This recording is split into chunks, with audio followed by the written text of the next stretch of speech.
More about that deadly crash today. NBC's Karina Chung joining us now. She spoke to investigators in charge of the National Transportation Safety Board and this investigation. Fill us in, Karina.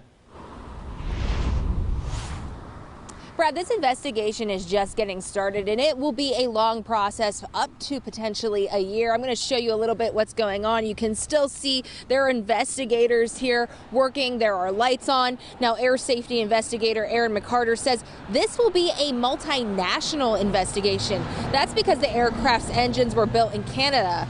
McCarter is asking for the public's help. They are looking for more eyewitness video, specifically with audio, to hear what the plane sounded like prior to the crash. Now, we've seen some eyewitness video. McCarter cautions people not to draw conclusions from them since the aircraft was on approach and had its landing lights and beacon on. He did share what communication was like with air traffic control.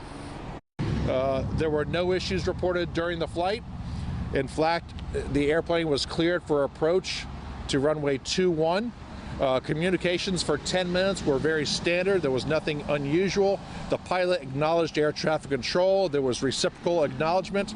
And then shortly after the aircraft was cleared for approach and landing, about 40 seconds after that, as a matter of fact, witnesses and videotape evidence showed the airplane descending out of the sky at a very steep angle and impacting the ground behind me.